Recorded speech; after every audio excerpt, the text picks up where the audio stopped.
Bonjour et bienvenue à tous. À la une ce dimanche, viande de France. François Hollande appelle les consommateurs à acheter les produits signalés par ce label dès demain.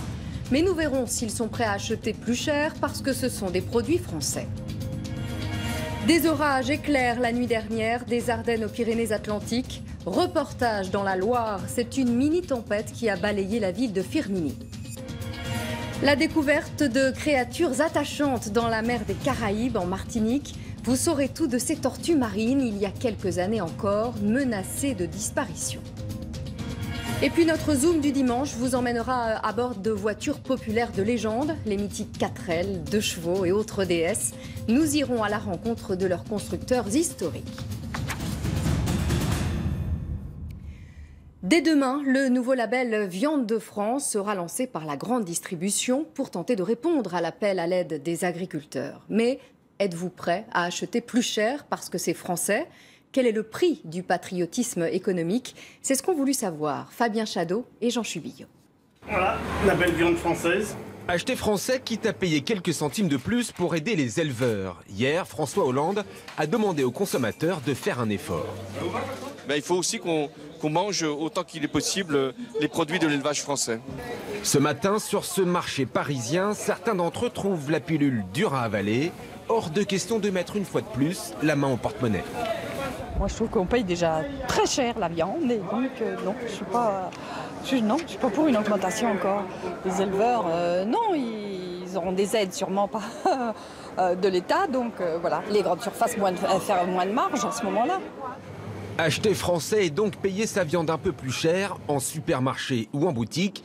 Certains consommateurs sont prêts à faire preuve de patriotisme, mais sous certaines conditions. Comment savoir ce qui va à l'éleveur et ce qui va au supermarché? Moi, j'en sais rien. Hein. Donc, accepter que le supermarché vende plus cher, peut-être, mais à condition d'avoir une garantie que ça va à l'éleveur. Il faut acheter français, pas pour aider les agriculteurs. Il faut acheter français parce que c'est pour l'ensemble de l'économie. Moi, je préfère acheter français et pas tous les jours de la viande à mes enfants, plutôt que d'acheter tous les jours de la viande de basse qualité. 80% de la production de viande en France est achetée par la grande distribution. L'an dernier, les prix d'achat aux producteurs ont reculé, une baisse de 6% pour le bœuf et 8% pour le porc. Les agriculteurs prévoient de nouvelles actions dans les jours à venir. Revenons sur les raisons de la crise qui frappe le monde agricole. Comment en est-on arrivé là? Les éléments de réponse de Fabrice Collaro. Depuis plus d'un mois, la tension ne cesse de monter dans les campagnes françaises. Asphyxiés, les éleveurs multiplient les actions pour sensibiliser l'opinion et les responsables politiques. Cet exploitant, par exemple, ne peut plus équilibrer ses charges depuis décembre dernier. Il songe à arrêter son activité. Sur mon atelier lait, j'ai un prix d'équilibre de 37 centimes d'euros et je vends mon litre de lait aujourd'hui à ma coopérative 30 centimes. Et je n'ai aucun pouvoir d'influence sur le prix du lait que je vends. Lait, porc et bovin, c'est une triple crise qui frappe les éleveurs français et on estime que 10% des exploitations sont menacées. Près de 25 000 pourraient donc disparaître. En cause, les différents intermédiaires qui se situent entre les producteurs et le consommateur final. La grande distribution est accusée de ne pas respecter ses engagements à revaloriser les prix versés aux producteurs. Les enseignes, elles, se défendent en accusant les abattoirs de ne pas jouer le jeu en conservant des marges importantes. Mais la vraie raison du problème vient de l'Europe. On ne peut pas rivaliser aujourd'hui avec des pays étrangers où la main-d'œuvre est à bas coût et nous, on a une réglementation stricte socialement.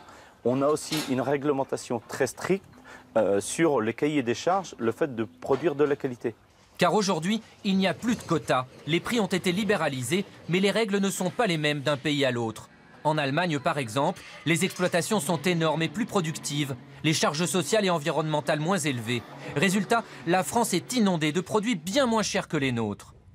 Enfin, depuis 2014, la Russie a imposé un embargo. Du coup, l'Europe se retrouve en surproduction par rapport à la demande. Mercredi, le médiateur rendra au gouvernement un rapport sur les dysfonctionnements de la filière française.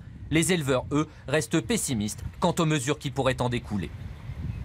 François Hollande s'exprime aussi aujourd'hui sur l'Europe. Le président plaide pour un gouvernement de la zone euro. J'ai proposé de reprendre l'idée de Jacques Delors du gouvernement de la zone euro et d'y ajouter un budget spécifique ainsi qu'un parlement pour en assurer le contrôle démocratique. Tribune publiée dans le journal du dimanche. L'ex-président de la Commission européenne, Jacques Delors, aura de moins 90 ans et il appelle à refonder l'Europe. Dans l'actualité également, des orages ont traversé toute la France la nuit dernière, des Ardennes aux Pyrénées-Atlantiques. La vigilance orange est levée sur tous les départements. Mais localement, le vent et la grêle ont fait quelques dégâts. Dans la Loire, à Firminy, ce fut un cocktail orage, vent et grêle. Voyez le reportage de Nadia Hadjbouziane et Yves Delécluse. Cet arbre de plus de 10 mètres de haut n'a pas tenu. Il a plié sous l'extrême violence des bourrasques de vent d'hier, comme plusieurs autres ici. Cet habitant, qui travaille juste à côté de ce bois, vient constater les dégâts. Il a du mal à y croire. Impressionnant les dégâts qui ont été causés. On ne s'est pas rendu compte tout de suite de la teneur. On a vu la tempête de pluie qui s'est abattue, l'orage, les orages impressionnants qui sont abattus hier en après-midi, mais pas avec toutes les conséquences que l'on voit ici. Donc les dégâts sont impressionnants. C'est la première fois que je vois ce phénomène climatique à Firminy depuis que j'y habite. Partout à Firminy, des arbres et des branchages ont été arrachés, coupant parfois les routes. Des trompes d'eau et de grêle se sont abattues sur la ville, provoquant des dégâts, comme chez cet habitant. Ça s'est assombri, assombri. À 5 h de l'après-midi, on était pratiquement dans la nuit. Et après, il s'est passé les vents tournants. Les vents tournants qui ont arraché donc les arbres. La pluie s'est mise à tomber. Et la rivière, si vous voulez, est passée dans l'allée et ça a emmené tout mon gravier jusqu'en bas, dans l'appartement. De nombreuses toitures ont été endommagées, comme celle de l'église. Les rafales de vent ont emporté plusieurs tuiles qui sont tombées sur le parvis. On a vu des tuiles arriver, j'ai eu le temps d'aller vers une mamie qui allait se prendre une tuile sur la tête, quoi. Malgré la violence de la tempête, aucune victime n'est à déplorer. Les orages ont au moins le mérite de chasser une chaleur suffocante qui fait s'ouvrir les plus fragiles d'entre nous et détériore notre environnement. En Alsace, la température du Rhin augmente ces derniers jours de façon inquiétante et les conséquences sont désastreuses pour la faune de la région. Voyez le reportage de Philippe Vogel et Jérémy Susselin. Le Rhin serait-il désormais aussi chaud que les bords de la Méditerranée? Avec 25 degrés au thermomètre, le fleuve est en passe de battre des records de température. Aux effets directs de la canicule s'ajoutent les rejets d'eau chaude de la centrale nucléaire de Fessenheim. Pour les associations de protection de l'environnement, il faut d'urgence réduire la puissance des réacteurs. Si on prend l'exemple du Rhin, en un siècle, la température moyenne du Rhin a augmenté de 3 degrés, ce qui est énorme, et que sur ces 3 degrés, 2 degrés proviennent des rejets, notamment des rejets des centrales. Cette hausse de la température de l'eau menace directement les saumons, au point de compromettre leur migration. Mais si le Rhin est en surchauffe, les rivières sont à sec. À certains endroits, les pêcheurs ont entamé une course contre la montre pour sauver les dernières truites restées prisonnières des trous d'eau. Les poissons ont un seuil létal à ne pas dépasser en termes de température. Avec la chaleur et les niveaux faibles, l'oxygène dans l'eau diminue et donc ils s'asphyxient et meurent dans les flaques, même s'il reste un tout petit peu d'eau. Autre conséquence de ces pics de chaleur, les centres de protection des oiseaux sont débordés. En quelques jours, des centaines de martinets ont été recueillis. Il a fallu lancer un appel aux bénévoles afin de s'occuper d'oisillons tombés du nid en quête de fraîcheur. C'est le nombre de martinets, d'oiseaux qui arrivent qui est tout à fait exceptionnel. Donc on a l'habitude de gérer des situations en été, en saison de reproduction de ce type-là, mais pas de cette ampleur. L'Alsace n'a plus connu de précipitations depuis le mois dernier. Pour cette période, le déficit de pluie est 3 fois plus important qu'en temps normal. Les orages de ces derniers jours ne suffiront sans doute pas à rétablir les débits et surtout à faire baisser la température. Mais ce sont des intempéries d'une toute autre ampleur qui touchent le grand ouest de l'Amérique, l'Arizona. Les pluies ont provoqué d'impressionnantes inondations et même des torrents de boue qui ont emporté maisons et voitures. Cela n'a pas dissuadé certains de s'en approcher de très près pour prendre quelques photos. Revenons en France. Prudence, si vous êtes en bord de mer, on enregistre une recrudescence des noyades en ce début d'été. Alors certains parents privilégient les lacs et les rivières, pensant prendre moins de risques qu'en mer pour leurs enfants. Mais le calme de ces plans d'eau est parfois un piège. Voyez le reportage de Catherine Combe, Christian Barthès et Jean-Yves Chamblet dans les Pyrénées-Orientales. C'est une vaste étendue d'eau douce, coincée entre mer et montagne, lieu de baignade idéal loin de l'affluence des plages. Le peu de profondeur et le calme, de toute évidence, rassurent parents et enfants. Non, pas de vagues, on est dans un lac, Il n'y a pas de poisson ici, il n'y a pas de requin. Ils ont pied loin, donc il n'y a pas à aller brasser, il faut vraiment...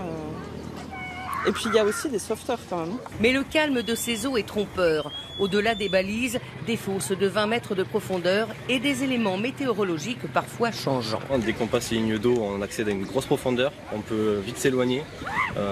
Les enfants utilisent des pneumatiques et il y a quand même beaucoup de vent dans cette région, donc du coup ils peuvent aussi partir ailleurs, nager derrière le pneumatique et finalement se rendre compte qu'ils sont épuisés, ils veulent faire demi-tour face au vent, ils sont épuisés. On dénombre en France 1300 lieux de baignade identiques à celui-ci.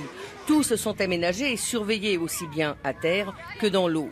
Les lignes de bouée et un kayak pour assister les baigneurs.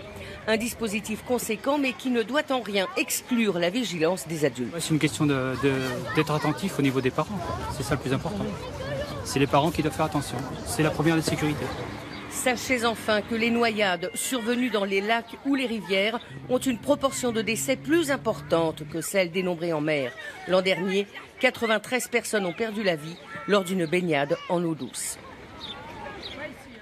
Mais plus encore que nager, d'autres préfèrent marcher. Partons dans la Creuse. La randonnée est l'une des attractions touristiques du département avec 2000 km de chemin, 50 itinéraires de promenade. L'offre est riche. Découvrons l'or vert de la Creuse avec Axel Béraud, Mariam Lévy et Rémi Lévesque. Ils se sont levés tôt pour apprécier le calme et la richesse du paysage. Et pour ceux qui sont plus rapides, vous roulez en boule. Pendant 4 jours, ces retraités poitevins vont découvrir la Creuse à pied et semblent déjà sous le charme. Vallonné, luxuriant, la nature, les fleurs qui explosent, et tout est beau.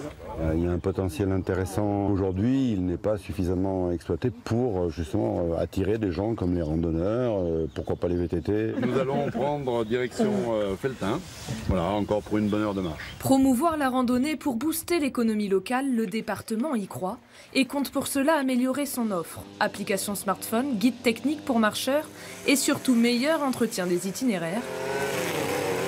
Itinéraire passé au peigne fin avant l'arrivée des randonneurs. Ils sont bien travaillés, là c'est propre. Il faut que les randonneurs et les touristes puissent arriver sur le département et trouver de suite des randonnées accessibles avec le balisage, la signalétique qui va leur permettre d'organiser leur séjour dans de parfaites conditions. À 20 minutes d'ici, Claudine gère un gîte conçu sur mesure pour les marcheurs. Elle propose des chambres collectives à prix réduit, entre 12 et 17 € la nuit. Là voilà votre chambre. J'ai envie de m'y mettre tout de suite.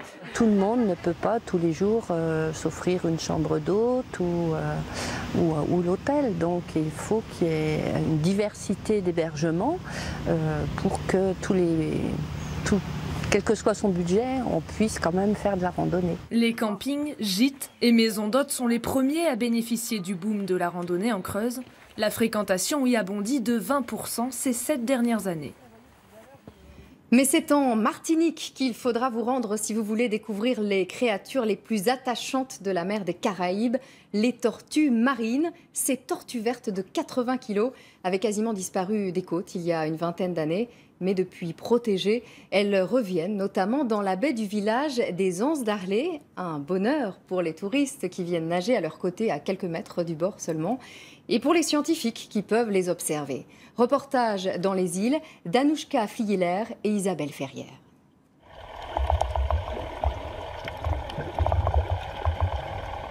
C'est un animal préhistorique, très présent dans ces eaux martiniquaises.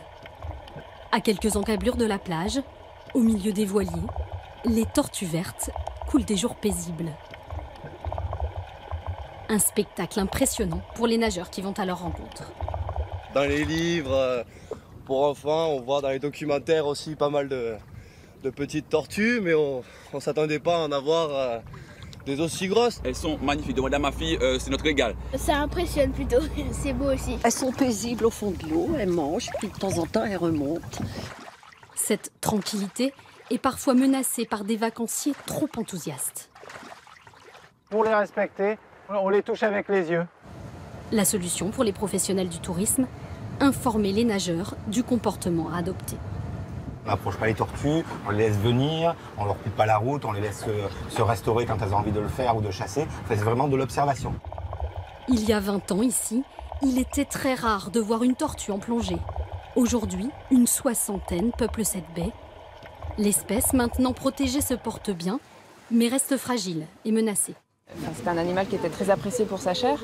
Il y avait quand même eu beaucoup de prélèvements avant que ce soit interdit. Que ce soit des menaces en mer comme la pêche accidentelle, les collisions avec les bateaux, la pollution, ou les menaces à terre qui détruisent les sites de ponte. Pour mieux les préserver, les scientifiques les étudient. Aujourd'hui, exceptionnellement, ils les mettent hors de l'eau. Une opération très délicate. Il faut faire vite et ne pas traumatiser l'animal. Les tortues sont mesurées, baguées et vont porter sur leur dos un drôle d'appareil. Le GPS sert à localiser l'animal et les capteurs de pression permettent d'avoir le comportement de plongée de l'animal. Savoir si elles vont rester dans un même type d'habitat ou alors est-ce qu'elles vont migrer vers d'autres zones en dehors de la Martinique, c'est aussi ce qui nous intéresse. Ces balises vont permettre à tous les curieux de suivre leurs déplacements sur Internet. Les tortues, elles, peuvent regagner calmement les eaux turquoises. Rien ne sert de courir.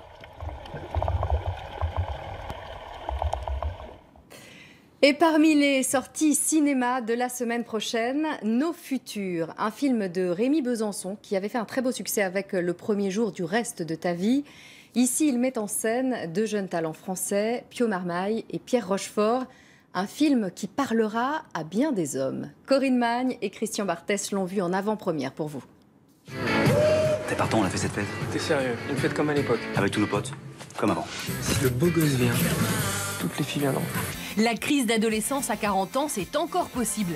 Deux amis d'enfance qui s'étaient perdus de vue depuis le lycée se retrouvent et décident d'organiser une boum avec tous leurs anciens camarades, comme avant, ou presque. D'abord, il nous faut du son.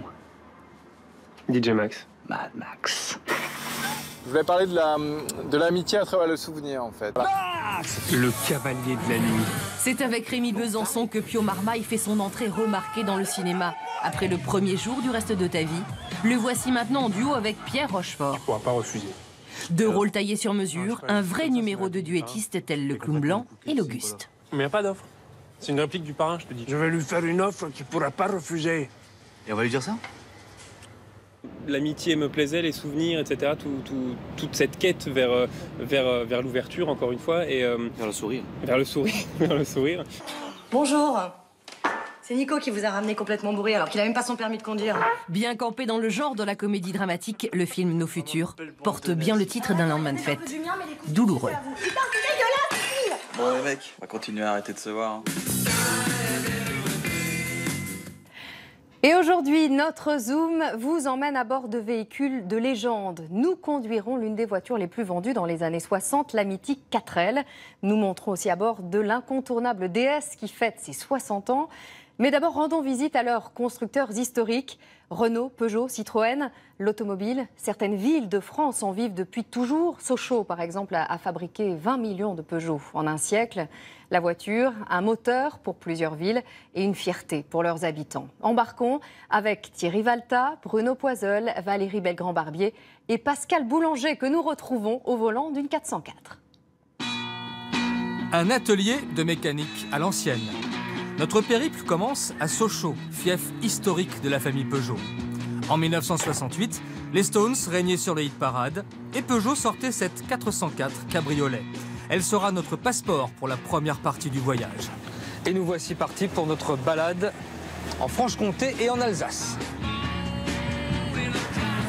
L'aventure Peugeot a débuté en 1810 dans la vallée du Doubs. Le musée raconte cette histoire. Plus d'un siècle d'automobiles, luxueuses ou populaires. La brasserie communique avec les voitures exposées. On y trouve souvent des anciens de chez Peugeot. Ça représente 35 ans de ma vie et ça m'a permis donc de faire ma vie tout court en fait. Que ce soit ma vie professionnelle, ma vie extérieure, les emprunts, etc. Faire vivre ma famille, élever des enfants. Donc c'est quand même pas rien Peugeot, c'est beaucoup. En un siècle, 20 millions de voitures sont sorties des chaînes de montage. Sochaux est encore la première usine de France avec 12 000 employés.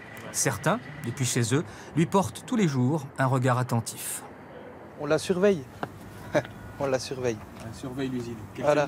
Voilà. Faut qu'elle tienne bon. Il faut. Encore quelques années quand même. On en a besoin. C'est notre gagne-pain, c'est ce qui nous donne l'avenir pour nos enfants. C'est tout ça réuni. Il y avait des forges ici à Audincourt. C'était le premier métier des Peugeot. La forge, l'acier. Au pays de Montbéliard, il faut traverser Audincourt, Hérimoncourt, Valentinier pour mesurer la force industrielle et la présence des Peugeot. Émile Peugeot a été le maire de Valentinier. Notre 404 attire le regard d'un passionné de la marque. Là, derrière les sapins. Juste derrière les sapins, on a même des photos à l'intérieur de l'usine qui vivent en vue aérienne, où la première voiture Peugeot a été fabriquée ici, là, juste là derrière les sapins. Et là, on est dans quelle commune, sur quelle commune? Donc là, vous êtes sur le site, c'est un site de Beaulieu. Vous avez une partie qui dépendait ici de Valentinier et l'autre qui dépendait de Mandeur. Il est temps de quitter la Franche-Comté pour faire une 60aine de kilomètres en direction de l'Alsace, avec toujours en tête un tube de 1968. Nous arrivons à Mulhouse. Donc là, nous entrons dans la cité de l'automobile de Mulhouse, l'ancienne collection Schlumpf, l'une des plus importantes collections de voitures anciennes au monde. Dans leur filature industrielle, les frères Schlumpf ont accumulé durant des années un patrimoine qui aurait peut-être disparu. Des Bugatti exceptionnels, plus de 400 voitures classées monuments historiques, une centaine de marques différentes et beaucoup de Peugeot, bien sûr. Et oui, puisque Peugeot originaire donc de Sochaux, Montbéliard, et effectivement sur Mulhouse, vous avez l'usine PSA dont on a fêté les 50 ans l'an dernier et qui est le premier employeur privé de la région. Donc effectivement, l'influence du groupe PSA aujourd'hui dans la région est très importante et nous avons d'ailleurs des partenariats et des liens très forts avec Peugeot qui nous prête et nous fournit des voitures. Il va bientôt falloir se séparer de notre cabriolet, si beau, symbole d'une France prospère sous les 30 glorieuses. Heureusement, un autre symbole nous attend pour rouler cette fois en direction de la Bretagne. Une DS21 de 1972. Cap sur une usine qui produit des Citroën depuis 1958 et des Peugeot depuis moins longtemps. C'est l'usine de Rennes. En réalité, elle est implantée sur la commune de Chartres de Bretagne. Notre voiture ne passe pas inaperçue chez les anciens. Bonjour, Pascal Boulanger. Bonjour. Alors, ça vous parle, ça? Oh ben, je vais pas vous dire, je suis rentré en 57 à Citroën. Je suis rentré en 63. J'ai eu tous mes frères qui ont travaillé et une de mes filles, un gendre et tout ça, qui ont travaillé à l'usine. Et qu'est-ce qu'on dit aujourd'hui quand on voit qu'il y a plus que 5000 personnes? On a peur. Ça devient grave. On a peur. Peur de quoi? Que ça ferme. On l'a présenté cette petite DS, ça va. Le maire de la ville se bat pour enrayer le déclin de l'automobile en France. Oui. À la belle époque de la GS ou de la XM, l'usine comptait 12 000 employés. Aujourd'hui, c'est donc 5 000, ce qui induit le double d'emplois indirects dans la région. Il est évidemment nécessaire de sauver PSA, c'est fait. Mais il faut aussi que nous sauvions nos territoires, nos usines, nos compétences. Avant de reprendre la route, il faut penser à l'essence. Alors c'est du samplon 98. Hein. Samplon 98? Oui. Faut que je trouve la clé. Est-ce que c'est celle-là? Il y a plusieurs clés. Elle est pas très moderne votre voiture, monsieur. Non, 1972. Ah, ça y est, samplon 98. C'est très bien. Allez, je vous en mets pour combien? Le plein, s'il vous plaît. C'est parfait. Nous filons vers la côte nord, le plaisir de rouler en bord de mer, à Saint-Malo, où travaillent d'ailleurs des équipementiers automobiles. Puis en Normandie, en passant par Caen, Le Havre, Honfleur et le spectaculaire pont de Normandie. Sur notre carnet, la prochaine étape qui a été cochée est l'usine Renault de Sandouville, elle aussi en perte de vitesse. C'était une grosse usine, mais là, moi je dis depuis les années 90-95, ça a décliné. Hein. Les habitants de Sandouville et des environs savent que ce ne sera plus comme avant. Le maire de la petite commune normande est plus optimiste. Après le haut de gamme, Sandouville se reconvertit dans les véhicules utilitaires. Nous sommes invités sur le belvédère qui domine l'usine. Là, on voit 155 hectares là, ici. Enfin, pour Renault, 155 hectares, vous voyez là, c'est toute l'usine. C'est la plus grande entreprise de la région. Alors, qui a employé jusqu'à 11 000 personnes. Ce qui était très impressionnant, c'est quand ces personnes partaient, il y a eu jusqu'à 145 cars qui sortaient pour transporter les employés, qui étaient recrutés de Lisieux jusque Dieppe. La Seine fait le lien entre ces sites automobiles. Sur la route qui nous ramène à Paris, on découvre l'usine de Flins qui fabrique la Clio, la Zoé électrique et qui sert de plateforme de distribution pour la nouvelle Twingo. Il y a ensuite Poissy, où PSA dispose d'une usine, d'un pôle administratif et d'un centre de recherche. Nos derniers kilomètres nous font passer par l'île Seguin de Billancourt, où l'usine Renault a fermé ses portes en 1992. Puis, à quelques pas de la Tour Eiffel, le parc André Citroën. Il faut imaginer à sa place autrefois l'usine de Javel qui produisait la DS avant de fermer en 1975. Nous aurions pu parler de Douai, Cléon, Maubeuge, Aulnay. L'automobile fait vivre 2 300 000 personnes en France. Et les projets, heureusement, sont encore nombreux. Et maintenant, montons à bord de la voiture symbole d'une époque. Dans les années 60, elle était même l'un des véhicules les plus populaires et les plus vendus. La 4L de Renault est la vedette d'un rassemblement international qui se tient ce week-end et, comme chaque année, à Tenay, dans le Loir-et-Cher. La 4L, une voiture bichonnée par des collectionneurs maniaques que Sylvain Milenvoix, Caroline Trépeau et Delphine Ricoy ont rencontré. Faire une virée à deux, tous les deux sur les chemins, dans ton automobile, tous les deux on sera bien. C'est un monument. Peut-être le plus petit de France. 3,60 m de long, 1,50 m de large, plus qu'une voiturette, une vedette. Cette vedette, la voici. Oui, nous avons nous aussi fait la connaissance de la nouvelle 3 chevaux Renault. Quel nom sera choisi pour elle? C'est la question bien sûr que l'on se pose. Le mystère est levé quelques semaines plus tard. En octobre 61, au Salon de l'Auto de Paris, un peu grand pour s'asseoir dedans, le général découvre à distance la Renault 4.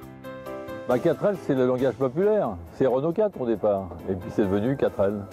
C'était tellement plus simple. Universelle et multilingue. De 1961 à 1994, elle est assemblée dans 28 pays différents. 4L en France, Grenouille en Italie, Catherine en ex-Yougoslavie. En Afrique, on la surnomme par endroits la voiture de Oui-Oui. On en a vendu, je crois, plus de 8 millions dans le monde. En France, il n'y a pas une famille, sans doute, qui n'a pas eu une 4L. La famille de Gérard, par exemple, en possède plusieurs. Eh bien, écoutez, vous avez donc ici une carte jaune, donc une série limitée que Renault a fait en 91. Et là, donc, nous avons la 4L de Mélanie, une 63, 6 volts, 3 vitesses. Au milieu de véhicules de collection, la 4L n'est pas seulement un objet d'exposition. Bon, c'est une petite voiture, ça se manie bien, même sans direction assistée. Franchement, on peut faire un créneau facilement. Ce constat-là, les administrations françaises l'ont fait 50 ans plus tôt. La 4L, c'est la voiture des gendarmes, de la Poste, d'EDF. On y rentre du matériel, le courrier, ou même des enfants. Je ne sais pas où on en est au point de vue temps, mais je dois dire que c'est assez extraordinaire. À Interville, le record est de 33. N'est-ce pas, Simone? Alors, vive les Malouins pour cette épreuve, et Saint-Malo marque un point. Une voiture simple, qui ravit les béotiens, comme les mécaniciens. Ce que les gens donc aimaient bien sur les 4L, la particularité, donc c'est le fameux levier de vitesse que vous avez, donc qui part de l'intérieur du véhicule, traverse là, passe au-dessus du véhicule pour les rejoindre la boîte, qui est ici. Donc là, la commande, elle est là. Et c'est vrai que les gens aimaient bien passer les vitesses du tableau de bord. Ce fameux levier au volant fédère 300 nostalgiques au sein du club 4L. Réunis, il possède environ 500 véhicules. C'est une voiture tellement pratique et tellement sympathique que les gens ont envie d'en avoir une. Pour l'instant, c'est pas cher, mais je pense que ça, comme beaucoup de voitures, ça finira par prendre de la valeur. Une voiture vedette, symbole d'une époque révolue, mais qui a su la traverser sans jamais se faire oublier.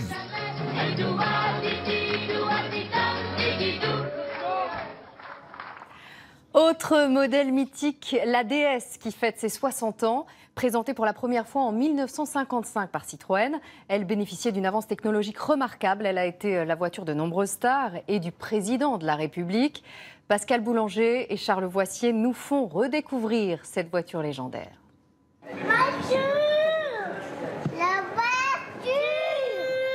La voiture. 60 ans après son lancement au Salon de Paris, elle séduit encore toutes les générations.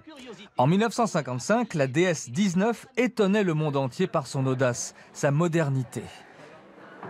Quand elle est sortie, c'était un véritable ovni. En termes de design, elle ressemblait à rien d'autre. En termes de technologie, avec une quantité incroyable d'innovation. Et finalement, elle a toujours gardé ce statut. Et puis en plus, c'est une voiture qui est sympathique. Puis il y a beaucoup de gens qui ont un souvenir personnel avec cette voiture. Et donc ça fait qu'on a l'impression qu'elle est toujours là et elle est toujours moderne. En mai dernier, une exposition parisienne retraçait l'épopée de cette voiture imaginée par un grand styliste italien, Flaminio Bertoni. On trouve encore des maquettes sculptées par ses propres mains. Bertoni, en fin de compte, c'était un homme tout en sensibilité. Et des fois, ça pouvait lui donner des côtés russes. Mais quand il faisait une voiture, c'était une véritable sculpture. C'est-à-dire que lui, il lisait la lumière sur le volume. C'est ça qui lui donnait satisfaction ou pas satisfaction. Le général de Gaulle a fait entrer la DS dans la légende. Elle lui a permis d'échapper à l'attentat du Petit Clamart en août 1962. Elle se distinguait par ses innovations, les fameuses suspensions hydrauliques ou encore les phares tournants. Certains rêvaient d'en faire une fusée.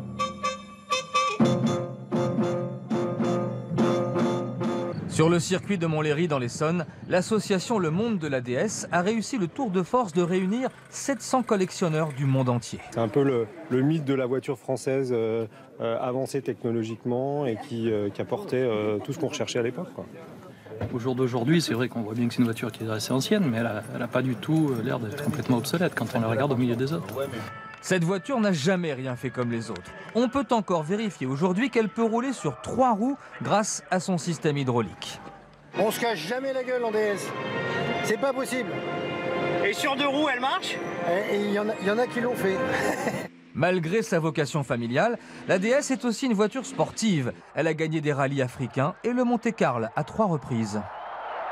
C'est une voiture extraordinaire. Même encore aujourd'hui, quand vous la voyez, elle est formidable.